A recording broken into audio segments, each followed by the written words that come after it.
ಮುಂದ ಕಳೆದ ವಾರದಲ್ಲಿ ನೀವು ನೋಡದೇ ಇದ್ದಲ್ಲಿ ಅಂತ ಜೋಕ್ಗಳನ್ನ ನಿಮ್ಮ ಮುಂದೆ ಇಡೋದೇ ಈ ಕಾರ್ಯಕ್ರಮದ ಉದ್ದೇಶ.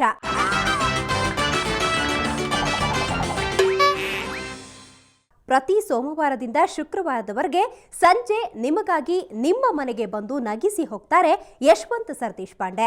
ನೀವೇನಾದ್ರೂ ಜೋಕ್ಸ್ ಮಿಸ್ ಮಾಡ್ಕೊಂಡಿದ್ರೆ ಡೋಂಟ್ ವರಿ, ಇಲ್ಲಿದೆ ಬೆಸ್ಟ್ ಆಫ್ ಮುಂದ.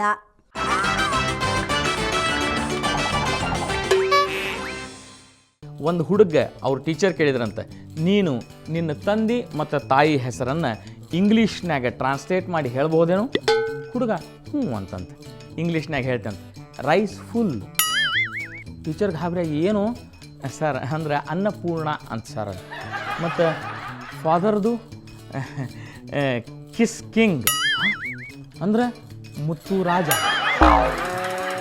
ಬೇಕಾದಷ್ಟು ಸಿನಿಮಾ ಈಗ ನೋಡ್ಲಿಕ್ಕೆ ಸಿಗ್ತಾವೆ. ಅದು ಹಿಂದಕ್ಕೆ ಹಂಗೆ ಆಗ್ತಿದ್ದಿಲ್ರಿ. ದೂರದರ್ಶನ್ ಅಂತ ಒಂದು ಚಾನಲ್ ಇರೋದು, ಅದ್ರಾಗ ಬೇರೆ ಬೇರೆ ಭಾಷಾದ್ದು ನಮ್ಗೆ ಪ್ರತಿ ವಾರ ಸಿನಿಮಾ ನೋಡ್ಲಿಕ್ಕೆ ಸಿಗೋವು. ಆದರೆ ಯಾವುದೋ ಭಾಷಾದ ಸಿನಿಮಾ ತಿಳ್ಕೊಳ್ಳೋದು ಹೆಂಗೆ, ಅದ್ರ ಕೆಳಗೆ ಸಬ್ ಟೈಟ್ಲ್ನಾಗ ಇಂಗ್ಲೀಷ್ ಬರ್ತಿದ್ವು. ಆ ಇಂಗ್ಲೀಷ್ ಓದಿ ಅರ್ಥ ತಿಳ್ಕೊಬೇಕು. ಅದ್ರಾಗ ಮೋಸ್ಟ್ಲಿ ಇಂಥದ್ದು ಒಬ್ಬ ಹುಡುಗ ಟ್ರಾನ್ಸ್ಲೇಟ್ ಮಾಡಿದ್ದಿರ್ಬೇಕದು. ಹಿಂಗಿತ್ತು ನೋಡ್ರಿ. ಆಕಿ ತನ್ನ ಪ್ರಿಯಕರನ ಎದಿ ಮೇಲೆ ತಲೆ ಇಟ್ಟು ಕೇಳ್ತಾಳೆ, ರಾಜ ಮೇರೆ ಮಾಂಗ್ ಮೇ ಸಿಂಧೂರ್ ಕಬ್ ಭರೋಗೆ. ಅದಕ್ಕೊಂದು ಇಂಗ್ಲೀಷ್ ಟ್ರಾನ್ಸ್ಲೇಷನ್ ಹಿಂಗಿತ್ತು, king when are you going to put red powder in white line of my head. ಒಂದು ಹುಡುಗಿ ಇಂಟರ್ವ್ಯೂಗೆ ಹೋಗಿದ್ಲು. ಆ ಇಂಟರ್ವ್ಯೂ ಮಾಡೋ ಹುಡುಗಿನ ಕೇಳ್ದ, ನಿನ್ನ ಹೆಸರೇನಮ್ಮ? ಆಕೆ ಹೇಳಿದ್ಲು, ಪ್ರಿಯಾ ಶರ್ಮಾ ಚಿನ್ಮಯ ಮೂರ್ತಿ.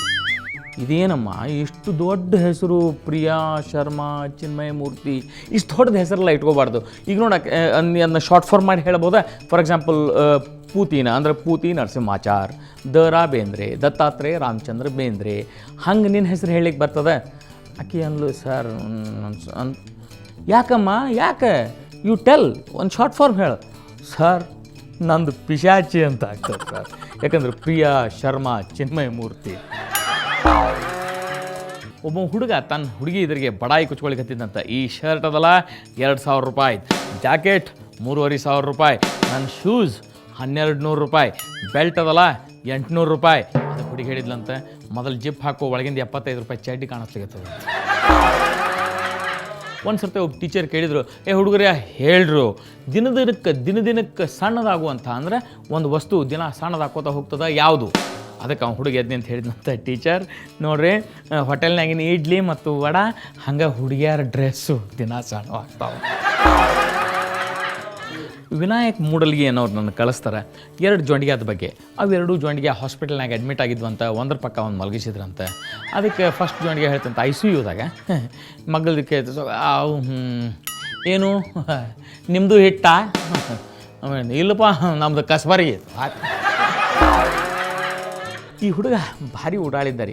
ಶಾಲ್ಯಾಗೂ ಇಂಥದ್ದು ಉಟ್ಟಾಳ ಮಾಡ್ತಿದ್ದ. ಏನು ಮಾಡ್ದ ಅಂತಂದ್ರೆ, ಒಂದು ದಿವಸ ಶಾಲೆ ಒಳಗೆ ಟೀಚರ್ ಹೇಳಿದರು, ಭಾಳ ಪ್ರಶ್ನೆ ಕೇಳಿದ್ರು ಅವರು. ಹುಡುಗರು ತಪ್ಪು ಉತ್ತರ ಕೊಟ್ಟಿದ್ರು. ಈ ಸರ್ತಿ ಯಾರೇ ಕರೆಕ್ಟ್ ಉತ್ತರ ಕೊಡ್ತಾರೇನೋ ಅಂತ ಹೇಳಿ ಕೇಳೋ ಆಶಾ ಟೀಚರಿಗೆ. ಅದಕ್ಕೆ ಅವ್ರು ಹೇಳಿದರು, ನೋಡ್ರಿ ನೆಕ್ಸ್ಟ್ ಒಂದು ಪ್ರಶ್ನೆ ಕೇಳ್ತೇನೆ ನಾನು, ಅದಕ್ಕೆ ಯಾರು ಕರೆಕ್ಟಾಗಿ ಉತ್ತರ ಕೊಡ್ತೀರೋ ಅವ್ರು ಮನೆಗೆ ಹೋಗಬಹುದು. ಸರಿ, ಈ ಹುಡುಗ ಬಡ ಎದ್ದು ನಿಂತು ತನ್ನ ಪಾಟಿ ಚೀಲಾನ ಎತ್ತಿ ಟೀಚರ್ ಮುಂದೆ ದಪ್ಪ ಅಂತ ಒಗದ್ನಂತ. ಟೀಚರ್ ಪ್ರಶ್ನೆ ಕೇಳೇಬಿಟ್ರು, ಯಾರು ಈ ಬ್ಯಾಗ್ ಒಗೆದವರು? ಅದಕ್ಕೆ ಹುಡುಗ ಎದ್ದು ನಿಂತ, ನಾನು ಟೀಚರ್ ನಿಮ್ಮ ಪ್ರಶ್ನೆಗೆ ನಾ ಕರೆಕ್ಟ್ ಉತ್ತರ ಕೊಟ್ಟೇನಿ, ಮನೆಗೆ ಹೋಗ್ತೀನಿ ಅಂತೇಳಿ ಬಡ ಹೊಂಟ ಬಿಟ್ಟಂತೆ. ಒಂದು ಸರ್ತಿ ಮನೆ ಎಲ್ಲ ಕ್ಲೀನ್ ಮಾಡ್ಲಿಕ್ಕೆ ಹತ್ತಿದ್ರು. ಹುಡುಗನ ಕೈಗೆ ಒಂದು ಮಾರ್ಕ್ಸ್ ಕಾರ್ಡ್ ಸಿಕ್ತು. ಇಮಿಡಿಯೇಟ್ಲಿ ಆ ಮಾರ್ಕ್ಸ್ ಕಾರ್ಡ್ ಅವ್ರ ಅಪ್ಪ ನೋಡ್ದ. ಅರೇ ಏನಿದು ಅಂತಂದ. Marks card. ಎಷ್ಟು ಬಿದ್ದಾವ ಮಾರ್ಕ್ಸು? ಮಗ ಹೇಳಿಕ್ಕೆ ಶುರು ಮಾಡ್ದೆ, ಇಂಗ್ಲೀಷಿಗೆ 16, ಮ್ಯಾಥಮೆಟಿಕ್ಸಿಗೆ 6, ಕನ್ನಡಕ್ಕೆ 3.5 ಮತ್ತು ಏನು ಹೇಳಿಕತ್ತೀನಿ ಮಾರ್ಕ್ಸ್. ಅಯ್ಯೋ ನಾಚಿಕೆ ಆಗೋದಿಲ್ಲ ನಿನಗೆ? ಅದಕ್ಕೆ ಮಗ, ನನಗೆ ಯಾಕೆ ನಾಚಿಕೆ ಆಗ್ಬೇಕು? ಮಾರ್ಕ್ಸ್ ಕಾರ್ಡ್ ನಿಂದದ ಇದು. ಒಂದು ರೈಲ್ವೆ ಸ್ಟೇಷನ್ನಾಗ ದೊಡ್ಡ ಆಕ್ಸಿಡೆಂಟ್ ಆತಂತ. ಅಲ್ಲಿ 100 ಮಂದಿ ಸತ್ತು ಹೋಗಿದ್ರು. ಅದನ್ನು ತಿಳಿದು ಈ ಮೀಡಿಯಾದವರೆಲ್ಲ ಅಲ್ಲಿ ಓಡಿ ಹೋದ್ರಂತ. ಅದನ್ನು ನೋಡ್ತಾರೆ, ಎಲ್ಲರೂ ಸತ್ತಿದ್ದಿಲ್ಲ, ಒಬ್ಬ ಬದುಕಿದ್ದ ಮತ್ತು ಅವನ ಆಗಿಬಿಟ್ನ ಸಲ. ಅವ್ನು ಹೋಗಿ ಇವ್ರು ಕೇಳಿದರು, ಅಲ್ಲಪ್ಪ ಇಲ್ಲಿ 100 ಮಂದಿ ಇದ್ರಿ ಅಂತ ಹೇಳಿ ಸುದ್ದಿ ಅದ, ಅದ್ರಾಗ 99 ಮಂದಿ ಸತ್ತಾರ, ಹೆಂಗೆ ಸತ್ರವರು? ಅದಕ್ಕೆ ಅವ್ನು ಹೇಳ್ದ, ಈ ರೈಲ್ವೆದವ್ರಿಗೆ ತಲೆ ಇಲ್ರಿ, ಹೆಂಗೆ ಅನೌನ್ಸ್ ಮಾಡ್ತಾರೆ ನೋಡ್ರಿ, ಎಲ್ಲರೂ ಪ್ಲ್ಯಾಟ್ಫಾರ್ಮ್ ಮೇಲೆ ನಿಂತಿದ್ವಿ ನಾವು, ಇವ್ರು ಅನೌನ್ಸ್ ಮಾಡಿದರು, ಪ್ಲ್ಯಾಟ್ಫಾರ್ಮ್ ನಂಬರ್ 1 ಮೇಲೆ ರಾಜಧಾನಿ ಎಕ್ಸ್ಪ್ರೆಸ್ ಬರ್ತದ ಅಂದರು. ಪಾಪ ಪ್ಲ್ಯಾಟ್ಫಾರ್ಮ್ನಲ್ಲಿ ನಿಂತು ಬಂದೆಲ್ಲ ರೈಲ್ವೆ ಹಳಿ ಮೇಲೆ ಜಿಗದ್ರಿ. ರೈಲ್ವೆ ಹಳಿ ಮೇಲೆ ಬಂದ್ಬಿಡ್ಬೇಕ. ಹೌದಪ್ಪ ಅವರೆಲ್ಲ ಜಿಗಿದ್ರು ಮತ್ತು ನೀ ಹೆಂಗೆ ಬದುಕಿದೆ? ಖರೆ ಅಂದ್ರೆ ನಾ ಸಾಯ್ಲಿಕ್ಕೆ ಬಂದಿದ್ದೆ ರೀ. ನಾ ಹಳಿ ಮೇಲೆ ಮಲ್ಕೊಂಡಿದ್ದೆ. ಇವ್ರು ಅನೌನ್ಸ್ಮೆಂಟ್ ಮಾಡಿದರೆ ಪ್ಲ್ಯಾಟ್ಫಾರ್ಮ್ ನಂಬರ್ 1 ಮೇಲೆ ರಾಜಧಾನಿ ಎಕ್ಸ್ಪ್ರೆಸ್ ಬರ್ತದ ಅಂತೇಳಿ ನಾ ಪ್ಲ್ಯಾಟ್ಫಾರ್ಮ್ ಮೇಲೆ ಬಂದು ನಿಂತೆ. ಒಬ್ಬ ಟೀಚರು ತನ್ನ ಸ್ಟೂಡೆಂಟನ್ನು ಕೇಳಿದ್ರು, ಹೇಳೋ ಇಂಗ್ಲೀಷ್ನ್ಯಾಗ ಕಿವುಡಿಗೆ ಏನಂತಾರೆ? ಅದಕ್ಕೆ ಹುಡುಗ ಹೇಳ್ದ, ಏನು ಬೇಕಾದನ್ರಿ ನಡೀತದೆ, ಯಾಕಂದ್ರೆ ಕಿವುಡ್ರಿಗೆ ಏನು ಕೇಳಿಸೋದಿಲ್ಲ ಅನ್ಬೇಕ. ಇದಾದ ಕೂಡಲೇ ನೆಕ್ಸ್ಟ್ ಕ್ಲಾಸ್ನಾಗ ಟೀಚರ್ ಬಂದು ಹೇಳಿದರು, ನೋಡೋ ನಿನ್ನೆ ಕ್ಲಾಸ್ನಾಗ ಗುಂಡ ನಾನು ನಿನ್ನ ಭಾಳ ಬೈದೆ, ಐ ಆಮ್ ಎಕ್ಸ್ಟ್ರೀಮ್ಲಿ ಸಾರಿ, ಅಷ್ಟು ಬೈಬಾರ್ದಾಗಿತ್ತು ನಾನು ನಿನ್ನ ಕ್ಲಾಸ್ನಾಗ, ನೀ ಏನು ತಪ್ಪು ತಿಳ್ಕೊಬೇಡ ಅಂತ ಭಾಳ ರಿಕ್ವೆಸ್ಟ್ ಮಾಡ್ಲಿಕ್ಕತ್ರು. ಗುಂಡಂದ ಹೋಗ್ಲಿ ಬಿಡ್ರಿ ಟೀಚರ, ನಾನು ಏನು ಅಷ್ಟಕ್ಕೆ ಮನ್ಸಿಗೆ ಹಚ್ಕೊಂಡಿಲ್ಲ, ಯಾಕಂದ್ರೆ ನೀವೇ ಹೇಳಿದ್ರಲ್ಲ ನಾಯಿ ಬಗಳಿದ್ರೆ ದೇವ್ಲೋಕ ಹಾಳಾಗ್ತದೇನೋ ಅಂತ ಹೇಳಿ ಅದಕ್ಕೆ ಸುಮ್ಮನೆ ಇದ್ದೇನೆ. ಒಬ್ಬ ಕೆಲಸದವ ಮನೆಯಿಂದ ಅಂದ್ರೆ ತಮ್ಮ ಯಜಮಾನ ಕಡೆ ಬಂದು ಹೇಳ್ತಾನೆ, ಕಪಾಳ ಹಿಡ್ಕೊಂಬಂದಿರ್ತಾನೆ, ನನಗೆ ಯಜಮಾನ್ತಿ ಕಪಾಳಿಗೆ ಹೊಡೆದ್ರಿ ಅಂತೀವಿ, ಅಗದಿ ದುಃಖದಿಂದ ಹೇಳ್ತಾನೆ. ಅದಕ್ಕೆ ಯಜಮಾನ ಹೇಳ್ತಾನೆ, ಏಯ್ ದಿನಕ್ಕೆ 4 ಸರ್ತೆ ಹೊಡಿಸ್ಕೋತೇನೆ, 1 ಸರ್ತೆ ಹತ್ತದ ನೋಡಿನಿ. ಹೇಳ್ತಿ ಬಂದು ಗಂಡು ಹೇಳಿದ್ಲು, ನೋಡ್ರಿ ನಮ್ಮ ಪಕ್ಕದ ಮನೆ ಹುಡುಗಿ ಎಷ್ಟು ಶಾಣೆ, 99 ಮಾರ್ಕ್ಸ್ ತೊಗೊಂಡಾಳ. ಅದಕ್ಕೆ ಗಂಡು ಕೇಳ್ದ, ಮತ್ತು ಇನ್ನೊಂದು ಮಾರ್ಕ್ಸ್ ಯಾಕೆ ಬಿಟ್ಲಂತ? ಅಲ್ಲ ಅದನ್ನು ನಮ್ಮ ಮಗ ತೊಗೊಂಡಾನ ಅಂತ. 1 ಮಾರ್ಕ್ಸ್ ತೊಗೊಂಡಂತ ಒಬ್ಬ ಸ್ಟೂಡೆಂಟ್ಗೆ ಅಪ್ಪ ಹೇಳಿದಂತ, 1 ಮಾರ್ಕ್ಸ್ ಹೇ ನನಗೆ ಕಪಾಳಿ ಹೊಡಿಬೇಕು ಅನಿಸ್ತದ. ಅದಕ್ಕೆ ಹುಡುಗಿಂದ ಹೋಗಿ ನಡಿಯಪ್ಪ ಟೀಚರ್ ಮನೆಗೆ, ಇಲ್ಲೇ ಇದ್ದಾರೆ, ಅವರ ಕೊಟ್ರೆ ನಂಗೆ 1 ಮಾರ್ಕ್ಸ್ ಅಂತ. ಈ ಟೀಚರ್ದು ಮಾತ್ರ ಭಾರಿ ಭಾಳದ ತ್ರಾಸದ, ಒಂಚೂರು ಗೋಳದ ಕೇಳ್ರಿ.